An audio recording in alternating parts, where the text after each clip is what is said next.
Welcome to the Good Word, y'all. My name is Vincent Goodwill, and we are on the Yahoo Sports Ball Don't Lie Network. You can get us wherever you get your podcast, and of course, we are on YouTube. We've got a special show for you guys today. In a little bit, we're going to talk to my Yahoo Sports compadre, Jake Fischer. We're going to hit on level 2 of our NBA Levels project, something I've been looking forward to as we begin to conclude and get to the highest of the high levels. But first, there's a special interview. I talked to the Iceman Cooking. I talked to Detroit native, Naismith Basketball Hall of Famer, top 75, top 50, George Gervin. The Iceman talked about his Eastside Detroit roots. He talked about how he feels about the NBA Players Association. He talked about why he does not regret going and playing with the Los Angeles Lakers toward the end of his career, as well as the ABA-NBA merger. It's a lot of good stuff in there. He's promoting a book called Why I Was Born to Score. So let's get right to it. Joining us now on the show, this is a huge, huge honor for me. He's a member of the Naismith Basketball Hall of Fame. He's a member of the College Basketball Hall of Fame. He's a member of the NBA's top 50 and top 75. He's a 9-time All-Star, a 4-time scoring champ. He is a charter member of the ABA, NBA. The way that you see the game play today, the style and the way that the game is performed, a lot of it has to do with this man. He is a Detroit native, the one and only George, the Iceman Gervin. George, how you doing this morning? Hey, man, doing good, man. I like that intro, man. Wow, you ran that down. I felt like I got to give you all of the flowers at this particular stage, especially if those who don't know, or you will know, George has a book coming out on Halloween called Ice, Why I Was Born to Score. And George, I want to start with the east side of Detroit. We are both products of the east side of Detroit. What was that scene like back then? You know, there was St. Cecilia's, and for people who don't know, St. Cecilia's was like the Rucker Park of Detroit. It was this old church on the west side of Detroit where some of the best basketball games you could ever see were going to be played, pros, non-pros, people like George before George became famous. But just on the east side of Detroit, what was that basketball scene like back then that helped sort of give you the foundation? Well, it was a special place. It's a special place for basketball in Detroit. You know, if you can go there and play and entertain, it gave you the confidence and the self-esteem that you can go play anywhere in the world. You know, the setting, you know, where you only had bleachers on one side of the gym. You know, it was a cracker box, you know, so, you know, you only can hold so many there. But it used to fill up, man. I mean, and anybody that was anybody played in St. Cecilia. You know, right now they go through a renovation to reestablish it, and I'm so proud to hear that there. You know, Derek Coleman and the chapter down there is a big part of that. So, you know, playing there, man, for me, you know, it's really one of the highlights of my young career and as a pro. Yeah, it's funny. If you grew up on one side of town, let's just say you grew up on the east side of Detroit and you are a child of a certain age, you heard your parents, your uncles, your dad talk about this guy named Ice, who did not have the nickname Ice back then. George, I thought the nickname Ice was something that Detroiters gave you. In the book I read, and of course verified by all of my uncles and my dad, who I thought were lying when they said they didn't give you the nickname, you came up with that moniker, as the word says, to help you keep cool. What made you do that? Well, you know, if you think about where it really came from, because, you know, when I was in Detroit coming up, I was Twig, you know, but when I went and played in the Virginia Squires, Fatty Taylor is the one that started calling me Ice. You know, he was really kind of calling me Iceberg Slim. You know, I mean, we know who Iceberg Slim is. Yeah. You're East Sider. You know, everybody ain't gonna know, but you know, we know. We know. And I didn't, Iceberg Slim was pimp, and I wasn't nothing pimpish about me. Now I was come up in the east side in the hood, and I knew a whole lot of them, but that wasn't me. And Fatty used to always say, man, you get 25, man, 30, man, we practice, you don't sweat, man. And he just, and my demeanor, he just started saying, man, you ice, man, I'm start calling you ice. So Fatty Taylor is the one start calling me ice. And it seemed to really, really fit your game. And I remembered in the ABA that you and Dr. J played for the same team, the Virginia Squires, albeit shortly, and you were kind of, his rookie. And it's hard for people today to be able to contextualize Dr. J and George Gervin on the same team, even for however long or short it was going to be. What was that experience like playing with him? Because it seemed like he gave you some confidence to tell you, hey, you think I'm special. You're just as special yourself. Man, I tell you, man, that's real special to me too. We see each other today, and he still call me Rook. Hey, how my Rook doing? And I take it, man, to heart too, man, because he helped build up my confidence as a pro. When I did play with him in Virginia, and we used to practice, and after practice, he's always come and say, where you going, Rook? I was ready to go in the shower. He said, where you going, Rook? I said, man, I'm going on and get cleaned up, get out. He said, oh, no, me and you ain't done. And he used to get me, man, and me and him used to play one-on-one after practice. So for me, to have that opportunity to have that personal relationship with him, man, really gave me that confidence, man, that, wow, man, I'm playing against the Doc. Because, back then, Doc was the ABA. Everybody in the ABA couldn't wait for him to come to that city to play. So for me to have that kind of relationship with him, man, that first week, man, Doc beat me so bad, man. And, and then it was the respect I had. And, Yep. But again, I'm from the city. So sooner or later, I caught on. Mm-hmm. Man, we had some battles, man. We had some real battles, man. So I still appreciate him today, man. I talk about him in the book, man, because he is special to me. It's funny when I think about the ABA, guys I think of you, I think of Doc, I think of David Thompson, I think of those guys, you guys, rather. And then when the NBA ABA merger happened, there was no 3-point line. The game wasn't as stylish. I think, Doc, and I'm not saying it's just to flatter you, I've long believed this, that the way that the game looks, even from players in their own individual styles, off the floor to on the floor to just the way the game, the freedom of the way the game is played now, it looks more ABA than NBA. Am I right in that? 100% right, man. Because the flair that we played with back in the 70s is exactly what you see today. Think about it like this, man, what that 3-point line done to the game. It made it even more entertaining. Mm-hmm. Now it's a bad shot, but just think it's a part of the game now, and once Golden State won it from the 3-point line, we saw the evolution of basketball. Yep. See, because you remember, V, when I played, the game was played inside out. Yep. Now the game is played outside in. So we saw the evolution. Now they're scoring 110, 115 points. We average 115, 112 in the ABA. So they talk about that 76 merger, casually. To me, it changed the NBA. They always say Magic and Bird changed the NBA, in which they did. But in 76, they wasn't around. 76, when the ABA guys came into the NBA, we changed the game. Because if you look at the 77, 78 All-Star game, count how many ABA players was on the All-Star game.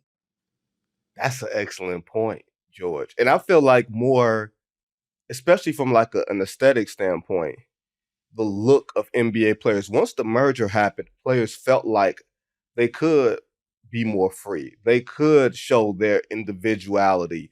And part of it was they were emulating you guys. Like, I felt like the way it was framed was the ABA, those players wanted to get to the NBA. Like, you know what I mean? But I felt like the NBA players wanted to be you guys. They wanted to be as cool as you guys. Did you get that sense back then too? Well, see, remember over the years now, we still played against a lot of the NBA guys. So the NBA guys knew about us. Yeah. The NBA guys knew our flair. They knew our style. They knew what we brought to the table. So they was prepared. They knew. You got some guys coming in here, man. If you ain't staying on top of your game, you might be going somewhere else. That's how powerful the young guys coming into the NBA was, man. And then, man, a lot of them didn't get a chance to that was very dominant players in the ABA didn't get a chance to even come into the NBA. So we brought something to the game, man. Again, it's what you see today.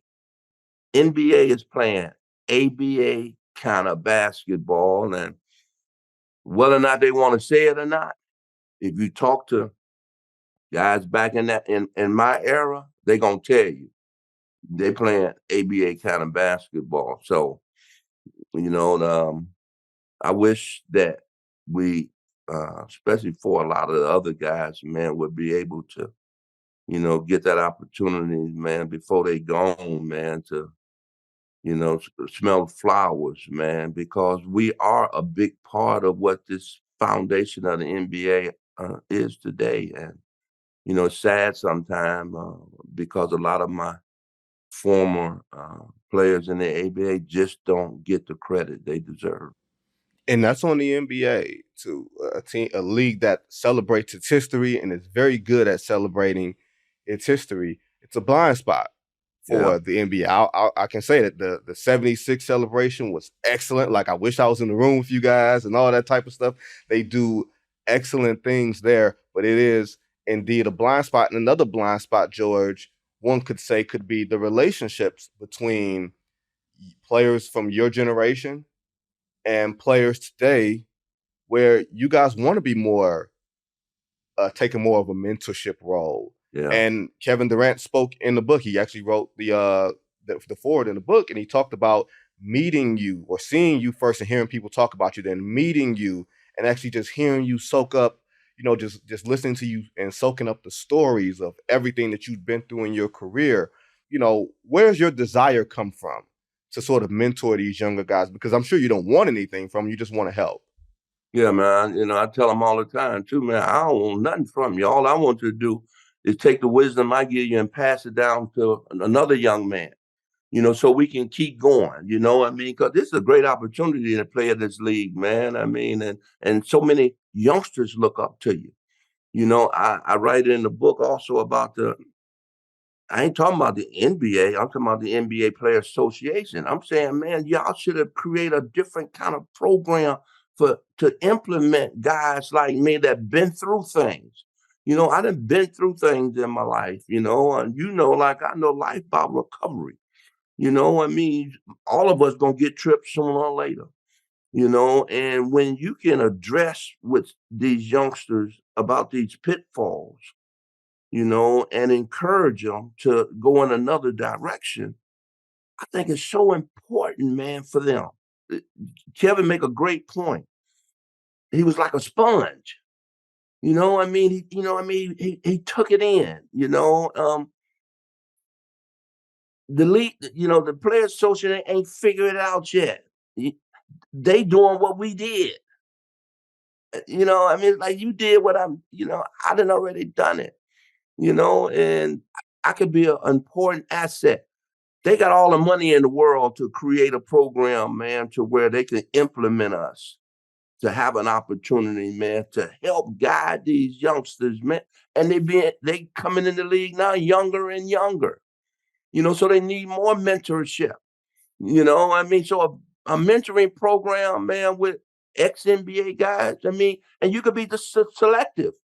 It's a lot of us out there, man, that want to be a part, because we are a part of this foundation, whether they want to give it to us or not. That's how good I feel. I feel I'm a part of the foundation of this NBA, whether they tell me or not. I know I am, so I wanted to stay. I wanted to continue to grow, but I get tired of seeing youngsters being tripped and don't know there's a line there that they're getting ready to walk over and be tripped on. We can help with that, So I do mention that in my book, and it means a lot to me. It does, and it's like some key tent poles in your book. One is mental health. One is your relationship with spirituality. One is about bouncing back, and your relationship with your wife Joyce. Like those are huge parts of your book. And George, I want to spin this to something fun because I feel like people who don't know how great you were, I feel like I need to give them like some of that. When you talk about two guards, the greatest two guards to ever play the game, George is up there. It's not just Michael and Kobe, Dwayne Wade, like guys that we've all quote unquote seen in the modern era.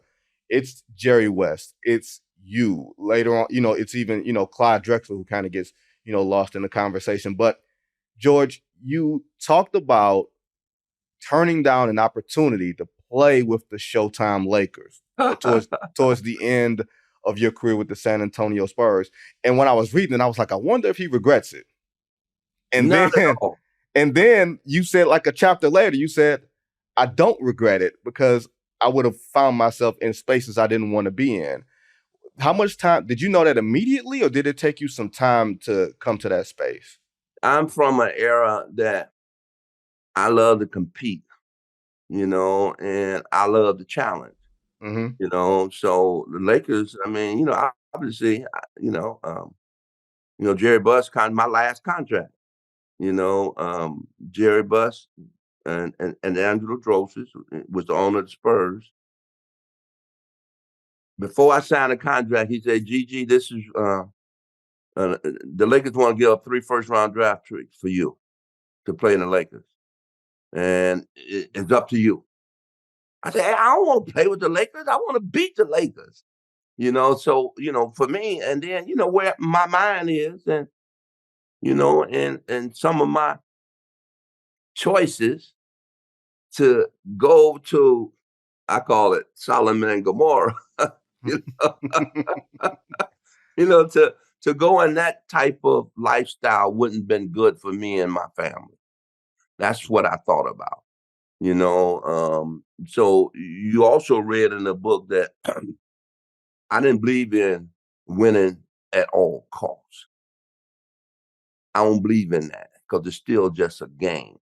Because in the end, when it's all said and done, when all that's done, where you at in life?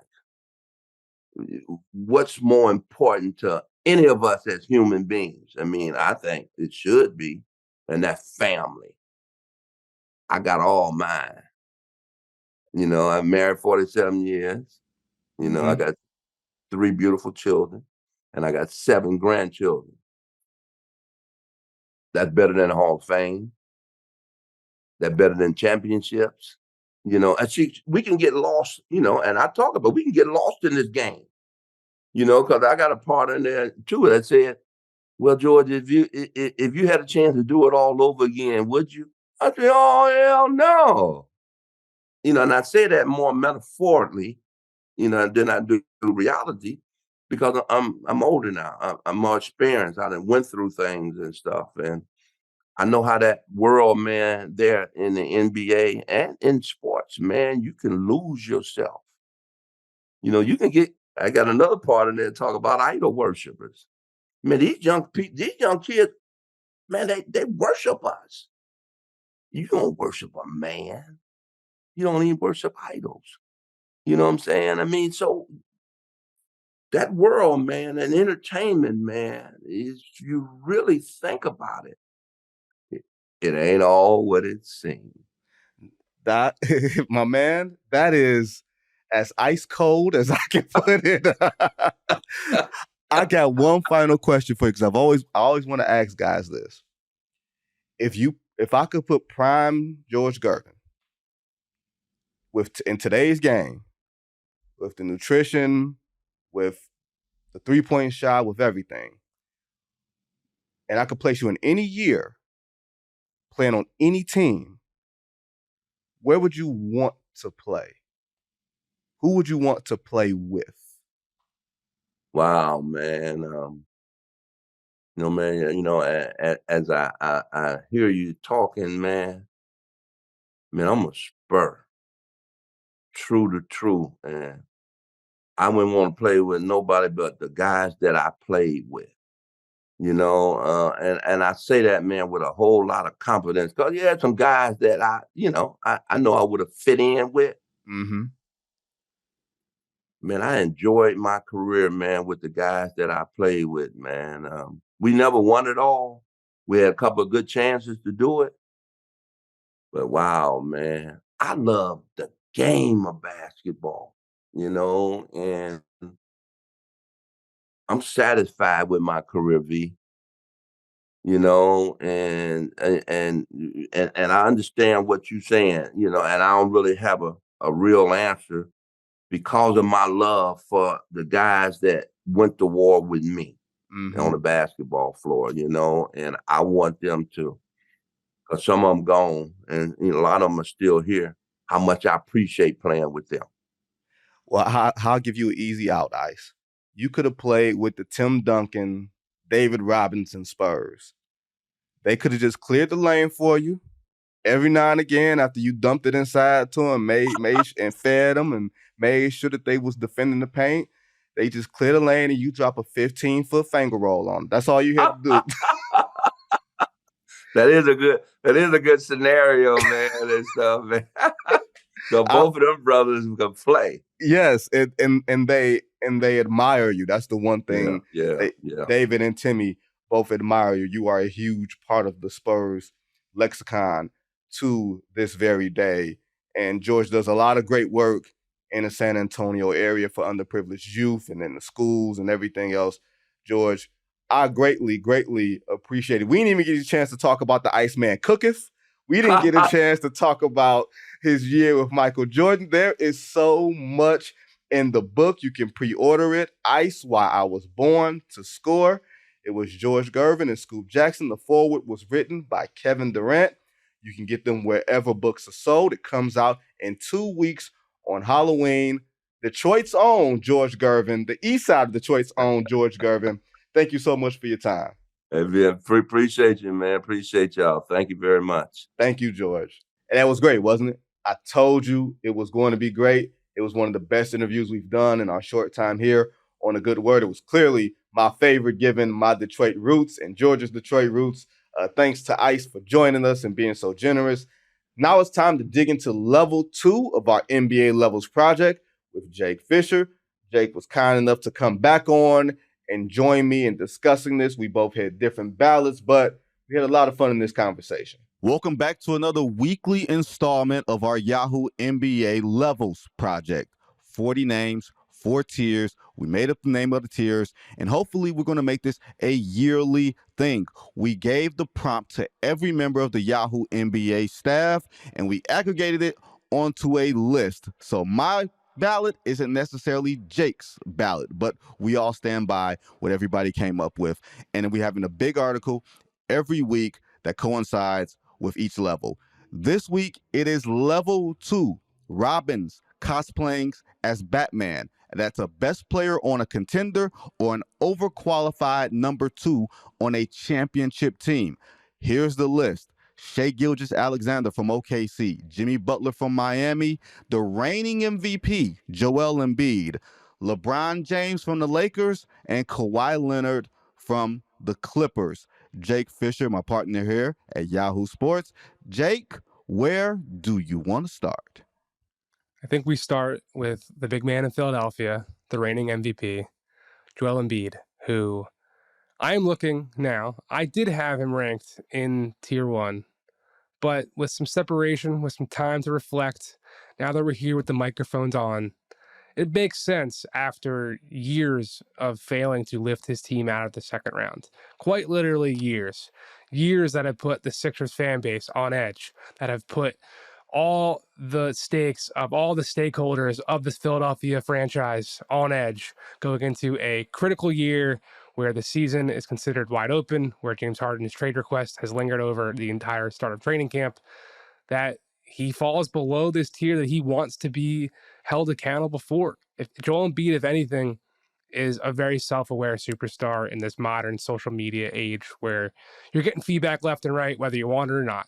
He wants it, he sees it, and he knows he's not done enough at this point in time to prove that he's capable of doing it.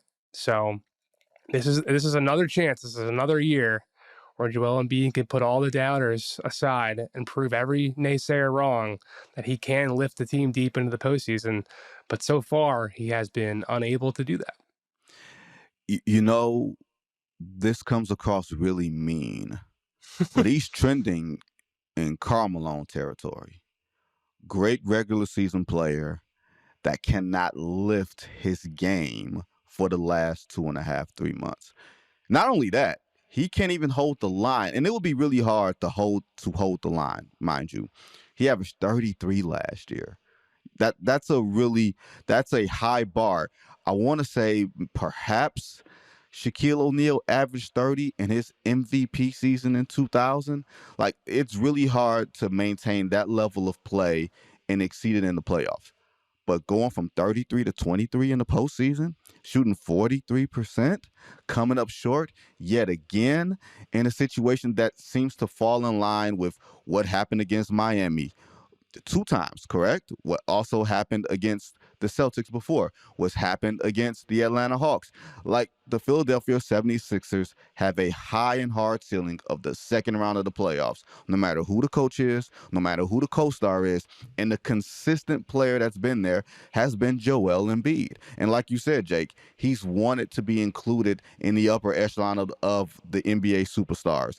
He torched Nikola Jokic for 50. And then we didn't see him on the second half of that. You know what I mean? Like, there is a lot there. So for me, I have yet to see it. And because I can't see it, and I can't see it for this Philadelphia 76ers team because of everything they have going on with James Harden right now, I can't put him in level 1. It's interesting because he hasn't proven it yet. Shai Gilgeous-Alexander has not proven it yet, but he hasn't had the chance to. So that's the different side of the same coin, where, to me, after seeing him at Manila at the World Cup, leading Canada to their first medal in FIBA play since 1936, that's what Shai Gilgeous-Alexander did this summer. He had help from Dylan Brooks. He had help from other guys, but he had a head-to-head matchup with Luka Doncic, and to me, the most impressive player on the floor, the guy who was controlling the pace of tempo on both sides of the game action, even when the ball wasn't in his hands, was Shai Gilgeous-Alexander. He just hasn't had an opportunity yet to prove that. And to me, when we try to take these things seriously, when we put our Yahoo Sports label on it and all of our heads together, don't feel quite comfortable having him as a bona fide bus driver, if you will, when he hasn't necessarily proven himself in those stakes. But unlike Joel, he hasn't really gotten there yet. Well, I'm higher on Shai because I feel like this is going, and this is just a projection. This season, I feel like Oklahoma City is going to be near or right at the top 6. I don't think there'll be a play-in team. I do too. Assuming everything is health. And I feel like with what we've seen from our buddy Chet, I feel even more confident that Oklahoma City is going to be, lack of a better phrase, a surprise team. Shai has improved his scoring every year in the league, just improved his overall play, improved his efficiency. He's available. Like, he's not a 82 game a year block guy, but he played 68 games last year. There's no reason for me to think that he won't play somewhere close to 75. Availability is really important. And the thing is, he's not overly reliant on athleticism. He's almost got a tricky game. If he weren't black, we would say all these ridiculous things. Deceptively quick and, sneaky athletic. We would say all these things about Shai if he weren't black. But because he's black, we don't know how to describe his game.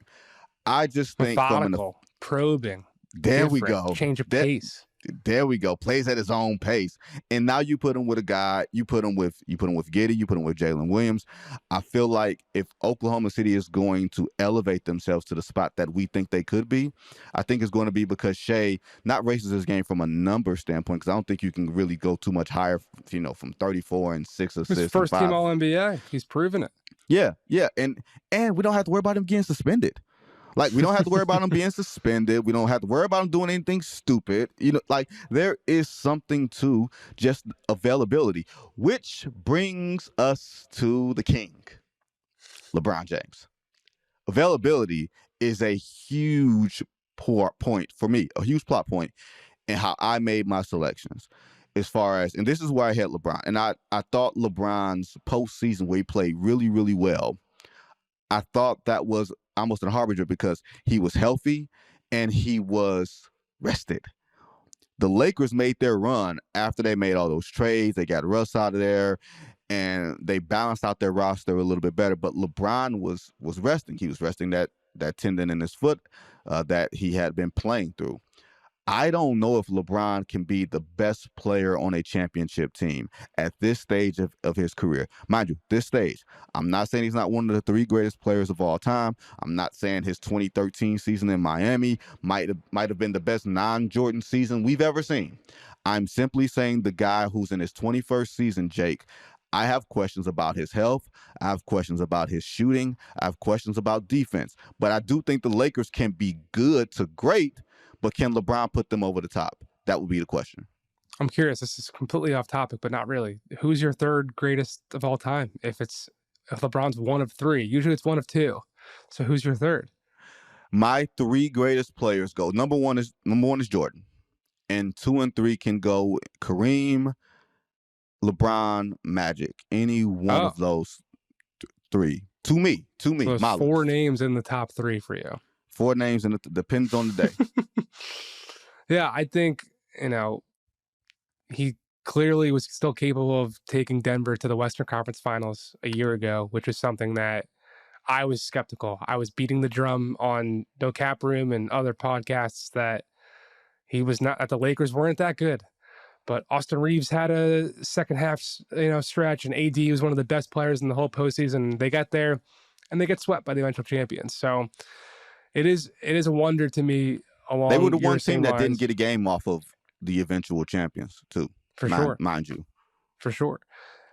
Similar respect, Jimmy Butler has brought the Heat to 2 finals in the last 4 years. He was the player standing in the way of LeBron and the Lakers when they did win the championship in 2020 until he was not in the way any longer. I personally had Butler as a level 1 player. I understand why you could look at it and say he's been there twice, hasn't gotten it done. Well, I think he brought an underdog Miami team to the finals twice. Yeah. And they came within sniffing distance of the Lakers. I think Denver was just a superpower last season.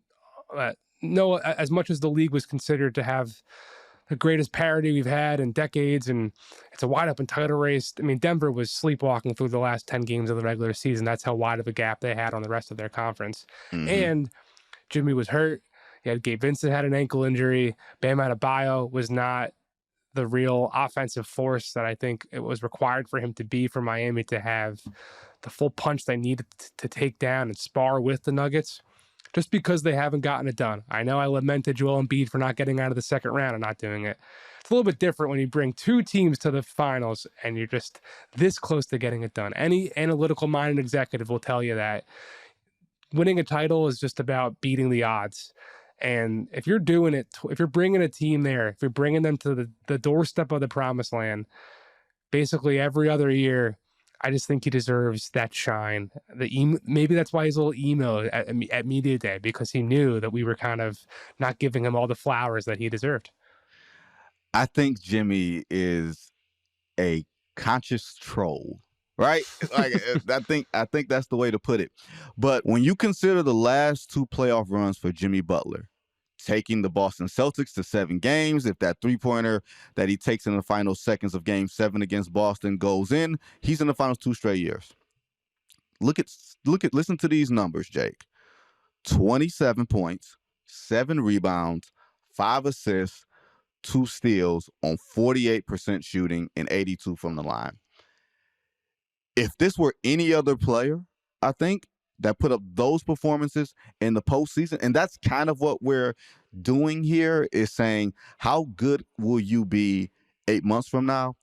He is as bankable a commodity as the NBA has had in the playoffs the last couple of years. You can say Jokic, and you can say Steph Curry, the last 2 Finals MVPs, and then you say Jimmy Butler.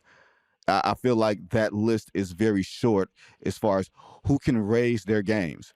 Now Jimmy Butler is 34 years old, and you're asking, can he continue to lift this motley crew, Jake, of Miami Heat players? Like, if Bam Adebayo was better, you know what I mean? Maybe we'd feel better about him being in level 1, because we're saying the Heat are bona fide championship contenders, and they are a legit threat to win the title. I don't think this is an indictment on the Heat, because I feel like if they had Damian Lillard, Jimmy Butler might be level 1, right? Because we would say he'd be the best player on the championship team, right? Yeah, to me, I looked at this exercise as, no matter what, this is how I'm viewing them. I understand the context you're saying, because, yeah, they would be much, more regarded as a real threat to win this title, and he would be the best player on that team. Yeah, the point you're making does stand. That's just not how I looked at the assignment. Gotcha. And now the final player, who I think is the most confounding player on this entire list, a guy that I saw wreck shop for a game and a half, and then we found out that he tore his meniscus in the playoffs, Kawhi Leonard. When he's healthy, when he's right, he's not a 48-minute lockdown guy, Jake, but he can wreck your entire program on that end of the floor, and he's still a 50, 40, 90 guy who can get to his spots, that can put up 35 on any player in the league. It's just a matter of availability. And, torn ACL, torn meniscus, and this is what you have to figure out when you're figuring out Kawhi Leonard, not just for now, but for the future, because old guys don't get healthier, right? They don't.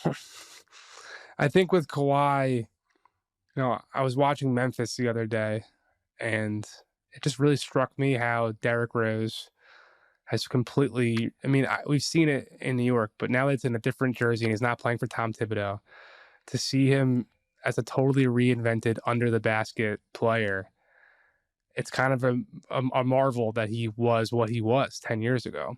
I wonder, when it's all said and done, will we end up looking back at Kawhi as someone more like Derrick Rose than someone who, at the time of Kawhi's peak in Toronto, we were talking about him as, could he end up being one of the all-time greats? But his body just potentially held him back from more. I remember one series in San Antonio with Memphis where, I think it was Game 6, this is still in the Marc Gasol, Mike Conley days, where the game went to overtime. Kawhi had 25 straight points or something like that over the fourth quarter and overtime. Plus, he was getting steals and the guy was literally the best player on the floor on both sides of the floor for the entire crunch time in the fourth quarter and overtime. He single-handedly beat a top Western Conference contender. When he gets traded to Toronto, it wasn't even a doubt in his mind. He was going to lift the Raptors to the title and then bolt anyway. He's just not that player anymore from a physical standpoint. And you see glimpses of it. You see those 38-point games with the Clippers where he's getting to the elbows and he's hitting his Jordan-like fadeaways, and there's nothing you can do to stop him. But then it just crashes into a wall and he's not available for the rest of the playoffs. I hope that he can get back to that peak, because the NBA would be better for it. Us as watchers from afar, we would have a greater experience. He's a truly interesting character in the whole NBA soap opera, with his personality that does not necessarily match the typical superstar play on the court. I just, at this point, it is hard to count on him to be able to do that, especially when, if you're talking about the team context like we were at Jimmy, his counterpart in Paul George has the same issues as well. Yeah. That's why the Clippers are in this kind of potential crossroads season, where they're about to go into a new arena. These new cap rules are coming into play where it's going to be more and more punitive to be paying into the tax. That's why this whole situation is potentially in flux and potentially on the verge of a different era beginning, because these two guys just can't stay on the court.